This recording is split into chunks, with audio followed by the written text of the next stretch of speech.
శ్రీమహాగణాధిపతయే నమః. శ్రీగురుభ్యో నమః.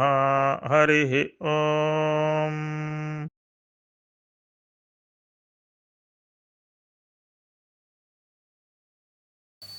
ఇప్పుడు శ్రీ శంకర భగవత్పాదులు మనకు అందించినటువంటి కనకధారా స్తోత్రం పూర్తి చేసుకున్నాం. కానీ కొందరు మహానుభావులు దీనికి మరొక్క 3 శ్లోకాలు కలిపారు. దాన్ని ప్రక్షిప్తము అంటారు. ప్రక్షిప్తం అంటే ఎడిషన్ అని అర్థం అన్నమాట. ఈ ప్రక్షిప్త శ్లోకాలు 3 ఉన్నాయి. అవి లక్ష్మీ మంత్రశాస్త్రం నుంచి తీసుకున్నారు అని చెప్పి అంటుంటారు. ఏదేమైనప్పుడు కూడా చాలా మంచి శ్లోకాలు కనుక అవి కూడా మనం స్వీకరిద్దాం. అవి కూడా పఠనంలో భాగంగా మనం చేసుకుందాం. దానిలో ఉన్న మొదటి శ్లోకం, బిల్వాటవీ మధ్యల సత్సరోజే సహస్రపత్రే సుఖ సన్నివిష్టాం అష్టాపదాంభోర్హ పాణి పద్మాం సువర్ణవర్ణాం ప్రణమామి లక్ష్మీం. ప్రణమామి లక్ష్మీం, ఆ మహాలక్ష్మికి నమస్కరిస్తున్నాం. ఎవరా తల్లి? సువర్ణవర్ణాం, సువర్ణము, చక్కటి వర్ణము. చక్కటి వర్ణం అంటే ఏంటన్నమాట? అందమైనటువంటి ఆకృతి కలిగినటువంటి అమ్మవారు. మన గురించి ఆ తల్లి ఆ సువర్ణ ఒకటి అర్థం. రెండవది ఏమిటంటే వర్ణము అంటే అక్షరము అని కూడా అర్థం ఉంది కదండి. అంటే అన్ని అక్షరాలకి అక్షర స్వరూపిణి. అక్షరం అంటే ఏంటి? నాశనము లేనటువంటిది అని అర్థం. అందుకని ఏంటనమాట, ఆవిడ పరబ్రహ్మరూపిణిగా మనకు చూపిస్తున్నారు. సువర్ణవర్ణాం అంటే నాశనము లేనటువంటిది అని ఒక అర్థం తీసుకుంటే, రెండవది ఏంటి? ప్రతి అక్షరంలో మనకి తెలిసినట్టు ప్రతి అక్షరంలో, ప్రతి భాషలో, ప్రతి పదంలో, ప్రతి వాక్యంలో ఉండేటువంటి ఆ తల్లిని సువర్ణవర్ణాం మనం చూపిస్తున్నారు ఇక్కడ అమ్మవారిని. ఇక్కడ ఆ తల్లిట ఇంకా ఏమిటంటేట, అష్టాపదాంభోర్హ పాణి పద్మాం. అష్టాక్షరీ మహామంత్రం ఏంటది? ఓం నమో నారాయణాయ అనేటువంటి అష్టాక్షరీ మహామంత్రం ఏదైతే ఉందో అటువంటి మహామంత్రానికి అధినేత లేకపోతే సంకేతమైనటువంటి ఆ విష్ణుమూర్తి యొక్క పాణి పద్మం, ఆయన చేతిని గ్రహించినటువంటి, పాణిగ్రహణం చేసినటువంటి తల్లి. మళ్ళీ చూసారా సమాచారం తీసుకొచ్చారు. విష్ణుపత్ని అని చెప్పడానికి వల్ల అష్టాపదాంభోర్హ పాణి పద్మాం అనేటువంటి ఇక తీసుకొచ్చారండి. ఆ తల్లి ఎక్కడుందంటేట, బిల్వాటవీ మధ్య లసత్ సరోజ. లసత్ అంటే ప్రకాశిస్తోంది. ఎక్కడ? ఒక సరోజం, ఒక కొలను ఉంది. ఆ సరోజం అంటే పద్మాలతో ఉండేటువంటి ఒక కొలను ఉంది. అందులో సహస్రపత్రే సుఖ సన్నివిష్టాం. సహస్రపత్రాలతో అంటే సహస్రదళ పద్మాలతో సుఖంగా ఆ కొలలో విహరిస్తున్నటువంటి ఆ తల్లిట ఎక్కడుంది ఆ సరస్సు తెలుసా అండి? బిల్వాటవీ మధ్య, బిల్వ వృక్షముల అరణ్యం మధ్యలో ఉండేటువంటి ఒక పద్మముల సరస్సులో ఆ తల్లి సుఖ సన్నివిష్టాం అని చెప్పారండి. బిల్వాటవి, బిల్వ అనేటువంటిది అంటే శ్రీవృక్షము అంటారు. ఎందుకంటే ఈ శ్రీవృక్షం అంటే మనం మారేడు చెట్టు అని అంటుంటాం కదండి. ఇది లక్ష్మీదేవి యొక్క తపస్సు ఫలం వల్ల ఆమె చేతిలోంచి వచ్చినటువంటిది బిల్వ. అందుకని చెప్పేసి ఏమిటంటే దాన్ని శ్రీఫలము, శ్రీవృక్షము అంటారు దీన్ని.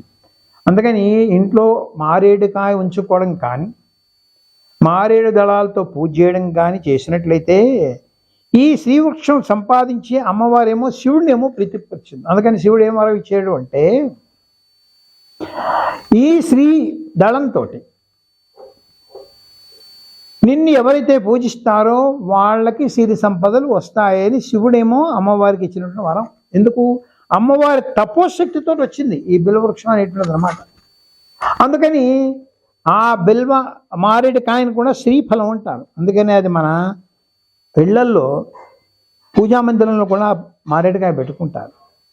సరే, బిల్వార్చన అనేది మనం చేస్తూ ఉంటాం. బిల్వార్చన శివుడికి అర్చన చేసినగా అమ్మవారికి కూడా అర్చన చేస్తారు. మహాలక్ష్మి కూడా చేస్తే అది మనకి సిరి సంపదలు కలిగిస్తుందని చెప్తారు. అటువంటి బిల్వాటవి అటువంటి బిల్వ వృక్షములో ఉండేటువంటి అరణ్యంలో ఉండేటువంటి ఆ సరస్సులో సహస్రపత్ర అని చెప్పారు చూసారా. అంటే ఏంటన్నమాట, ఆ సహస్రపత్రాలు అంటే సహస్రార పద్మం. అమ్మవారు అక్కడ మూలస్థానం కదండి అది. అంటే కుండలిని శక్తి అంతా మనం తీసుకున్నది మొట్టమొదటి ఉండేది సహస్రార పద్మం. ఆ సహస్రార పద్మం అనేటిది ఇక్కడ మనం సంకేతిస్తున్నారు ఈ విధంగా చెప్పడం అన్నమాట. అందుకని సహస్రపత్రే సుఖ సన్నివిష్టాం, ఆ తల్లి ఇందాక చెప్పుకున్నాడుగా అష్టాక్షరీ మహామంత్ర స్వరూపుడైనటువంటి ఆ మహావిష్ణువు యొక్క పాణిగ్రహణం చేసినటువంటి తల్లి కనుక అష్టాపదాంబోరు పాణిపద్మాం సువర్ణవర్ణాం ప్రణమామి లక్ష్మీం అని ఈ శ్లోకంలో అమ్మవారిని దర్శింపజేసి ఇంకొక మహత్తరమైన శ్లోకంలో అమ్మవారిని ఈ విధంగా ధ్యానిస్తున్నారో చూద్దాం. కమలాసన పాణినాలలాటే లిఖితామక్షర పంక్తిమస్యజంతో పరిమార్జేమాతరం ఘృణాతే ధరికద్వార నివాస దుఃఖదోగ్ధ్రీం. ఇది మహత్తరమైన శ్లోకం అండి. ఇది అసలు నిత్య పారాయణ యోగ, అసలు కనకధార స్తోత్రం అంతా చదివినా చదవకపోయినా ఈ ఒక్క శ్లోకం చదువుకున్నప్పుడు కూడా చాలా చాలా ఇష్టమైనటువంటి ఫలం ఉంటుంది. ఎందుకంటే కమలాసన పాణినాలలాటే, కమలాసనుడు అంటే ఎవరండి? బ్రహ్మదేవుడు. మన నుదుటి వ్రాతలన్నీ రాసేవాడు ఎవడండి? ఆయనే కదండి. బ్రహ్మ చేత్తో రాసినటువంటి మన నుదుటి రాత, లాటం మీద రాసినటువంటి బ్రహ్మరాత ఏదైతే ఉందో అది కమలాసన పాణినాలలాటే. బ్రహ్మ రాసిన రాత బ్రహ్మదేవుడు కూడా చెరపలేటండి, కానీ అమ్మవారు చెరపగలదు. ఎప్పుడు?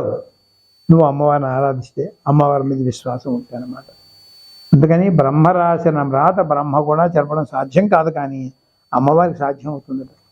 కమలాసన పాణినాలలాటే లిఖితామక్షర పంక్తి మత్స్య జంతో. ఏ జంతువు? ఈ జంతువుడు ఈ జీవి. జంతువు అంటే జీవనం. ఈ జీవిల లాటం మీద బ్రహ్మదేవుడు ఏ రాత రాశాడో అమ్మా, అది అంతా కూడా అమ్మా నేను నీ చరణాలను వేడుకుంటున్నాను తల్లి. అందుకని నీ పాదంతో ఒక్కసారి ఆ బ్రహ్మ రాసినటువంటి నా నుదుటి మీద రాసిన రాత అంటే చెరిపోయమ్మా. పరిమార్జయమాతర అంఘ్రినాథ్, అంఘ్రిణ పాదం అనమాట. ఆ పాదంతో ఒక్కసారి అమ్మ నా మొహం మీద ఇలా చెరిపోయమ్మా అదంటాను. ఒక్కంతసార్లు పోతుందమ్మా. పరిమార్జయమాతర అంఘ్రినాథే. అలా చేసేవంటే అమ్మ తల్లి నేను ధనిక ద్వార నివాస దుఃఖదోగ్ధ్రీం. వెళ్ళి ఆ డబ్బున వాళ్ళ ఇంటికి వెళ్ళి, బాబు నాకు దగ్గర ఏమో డబ్బు కావాలి, కొంచెం అప్పిస్తావా లేకపోతే సహాయం చేస్తావా అని అడిగేటువంటి ఆ దౌర్భాగ్య స్థితికి నాకు ఉండదమ్మా. ఆ ధనికులు ఇంట దగ్గర వెళ్ళి గుమ్మాల దగ్గర ఉండి నిరీక్షిస్తూ కాపలా కాసి వాడి కరుణ వాడి దయ గురించి నాకు ఎందుకు తల్లి, నీ దయ ఉంటే చాలదా అమ్మా. నీ దయ ఉంటే వాళ్ళందరి దగ్గరికి నేను వెళ్ళవలసిన అవసరం ఉండదమ్మా. అందుకని ధనిక ద్వార నివాస దుఃఖం, వాళ్ళ గుమ్మాల దగ్గర ఏడిచే బదులుగా అమ్మ నీ దగ్గర నేను ఏడిస్తే సరిపోతుందండి. అందుకని నీ పాదాలతోటి, నీ పాదాల దగ్గర నేను ఏడుస్తున్నాను తల్లి. అందుకని ఆ పాదంతో పరిమార్జయమాతరం ఘృణాతే, నా నుదుటి రాత ఏమో నువ్వు చేరిపోయమ్మా, చేసినట్లయితే చాలమ్మా, ఇంకేమక్కర్దు తల్లి అని వేడుకుంటున్నాడు భక్తుడిక. కమలాసన పాణినాలలాటే లిఖితావక్షర పంక్తి మత్స్య జంతో పరిమార్జయమాతరం ఘృణాతే ధనిక ద్వార నివాస దుఃఖదోగ్ధ్రీం అని ఇంత చక్కటి శ్లోకం చెప్పి ఆ అమ్మని ఎక్కడ ఉండమంటున్నాడంటే భక్తుడు చూడండి. అంభోరుహం జన్మగృహం భవత్యాః వక్షస్థలం లీలాగృహం మే హృదయారవిందం. అమ్మా నువ్వు ఎక్కడ పుట్టావు తల్లి? నీ యొక్క జన్మస్థలం, జన్మగృహం ఏంటమ్మా? పద్మం. వక్షస్థలం, అక్కడ పుట్టిల్లు ఉంది, ఇక్కడ మెట్టిల్లు ఉంది, బాగానే ఉంది, కానీ నువ్వు కాస్త విహరించడానికి, నువ్వు ఆనందించడానికి కూడా ఒక గృహం కావాలి కదమ్మా. అందుకని ఏం చేస్తావంటే అమ్మ నువ్వు కారుణ్యత కల్పయ పద్మవాసే, నా మనోపద్మం అనేటువంటి ఈ గృహం ఉంది చూసావమ్మా, దాన్ని చాలా శుభ్రంగా నీ ధ్యానంతో నేను చాలా శుద్ధిపరుచుకున్నానమ్మా, నేను చిత్తశుద్ధి చేసుకున్నానమ్మా. అటువంటి దానిలో అమ్మ లీలాగృహం మే హృదయ అరవిందం, నా మనోపద్మం అనేటువంటి ఆ గృహంలో తల్లి నువ్వు లీలాగృహంగా చేసుకోమంటే ఎంటర్టైనింగ్ హాల్ అని మన ఇంగ్లీష్ అంటాం చూసారా, అలాగే అమ్యూజ్మెంట్ హాల్ ఏదో చెప్పుకోలేదు, ఏదైనప్పుడు కూడా అలాగా నా మనోపద్మం అనేటువంటి దానిలో అమ్మా నువ్వు ఈ గృహంలో అమ్మా నువ్వు లీలాగృహంగా వాడుకుని నా మనసులో సంచరించు తల్లి, అంటే నన్ను వదిలిపెట్టకుండా నువ్వు ఉండమ్మా, నా మనసులో నేను ఉండమ్మా, నా ధ్యానంలో నువ్వే ఉండమ్మా అంటూ చక్కటి శ్లోకం అందించి మన మనసులో అమ్మవారిని లక్ష్మీదేవిని ప్రతిష్టాపన చేసేసారండి ఈ శ్లోకంలో.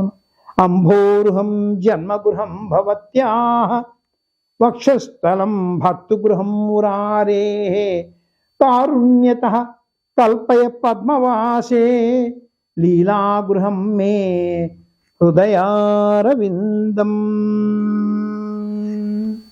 అటువంటి మహత్తరమైనటువంటి ఈ కనకధారా స్తోత్రం మనం చక్కగా ఇప్పుడు చెప్పుకున్నాం కనుక ఈ కనకధారా స్తోత్రాన్ని మనం నిత్యం కూడా పఠిస్తూ అమ్మవారి యొక్క, అలాగే అమ్మవారితో పాటు అయ్యవారిని మర్చిపోకండి, గుర్తుపెట్టుకోండి, అమ్మవారిని ఒక్కళ్ళనే కాదు, అమ్మవారి సిరిచూపులు అరిచూపు మీద పడాలి కదా, ఆ వారి యొక్క కటాక్ష వీక్షణాలు మనందరిపై ఉండాలని చెప్పేసి మనసారా కోరుతూ అందరూ కూడా సుఖంగా సుఖ సౌభాగ్యాలతో ఉంటూ ఈ ఉభయతారకమైనటువంటి సంపదలు మనం పొందుతూ హాయిగా ఆనందంగా ఉండాలని అమ్మవారికి ఒకసారి నమస్కారం చేస్తూ స్వస్తి ప్రజాభ్య పరిపాలయంతాం న్యాయేన మార్గేణ మహిం మహిషాం గో బ్రాహ్మణేభ్య శుభమస్తు నిత్యం లోకాః సమస్తాః సుఖినో భవంతు. ఓం తత్సత్. హరి ఓం.